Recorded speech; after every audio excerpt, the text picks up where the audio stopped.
ভাইয়ার সাথে আব্বার সাথে ভাইয়া খুব কম কথা বলতেন, একটা ডিস্টেন্স থাকতো। আমি ছিলাম তাদের মিডিয়েটর। কোনো কিছু বলতে হলে আব্বা আমাকে বলতো যা ওটা গিয়ে বাপ্পাকে বলে, তো আমি গিয়ে ভাইয়াকে বলতাম। ভাইয়ার কিছু বলা থাকলে আমাকে ডাক দিয়ে বলতো যা আব্বাকে বলে, তো আমি গিয়ে আবার আব্বাকে এটা রিলে করতাম। নায়ক রাজ চলে যাওয়ার পর পুরো পরিবারটাকে আসলে বাপ্পা ভাই কিভাবে এক করে রেখেছেন, যদি আরেকটু বিস্তারিত। আমরা ভাই বোনরা প্রত্যেক সপ্তাহে যে যেখানে থাকি, যেরকম আমার বোন বাইরে থাকে, মানে অন্য এরিয়াতে থাকে, বাট একবেলার খাওয়া আমরা একসাথে খাবো। আর ভাইয়ার আমি তো এক বাসায় থাকি, মাকে নিয়ে থাকি, ভাবি আছেন, আমার ওয়াইফ আছে, বাচ্চারা আছে। সো একান্নবর্তী পরিবার, যেটা বাবা যেভাবে রেখে গেছেন আমরা ওইভাবেই আছি। বিকেল হলে সবাই বসে গল্প করছি, আড্ডা দিচ্ছি, একসাথে নাস্তা খাচ্ছি। তো এভাবেই চলে যাচ্ছে।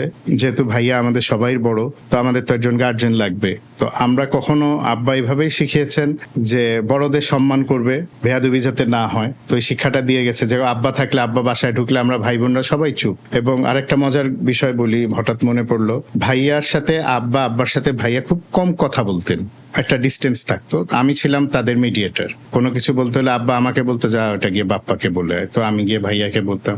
ভাইয়ার কিছু বলা থাকলে আমাকে ডাক দিয়ে বলতো যা আব্বাকে বলে, তো আমি গিয়ে আবার আব্বাকে এটা রিলে করতাম। তো এই যে এটা ট্রান্সলেটর বলেন, মিডিয়েটর বলেন, এটার দায়িত্ব আর আমি ছিলাম, মানে মেসেজ আদান প্রদান করতাম। তো এই ছিল। তো এখন ভাইয়া আমাদের গার্জেন, সবকিছুই ভাইয়া। আমরা ফ্যামিলি রিলেটেড বিষয় হোক, যে কোনো কিছু হোক, বাইরে যাচ্ছি বা এটা ভাইয়াকে জিজ্ঞেস করি। আবার মজার বিষয় হচ্ছে ভাইয়াও যদি কিছু করেন আবার আমাকেও জিজ্ঞেস করেন। তো দেখা যায় আমাদের কমিউনিকেশনটাই এরকম। এটাই লাইফ। বাবা নাই তো কি হয়েছে, ভাইয়া আছে, ভাবি আছেন, সিনিয়ররা আছেন, মা আছেন, হ্যাঁ না, আলহামদুলিল্লাহ।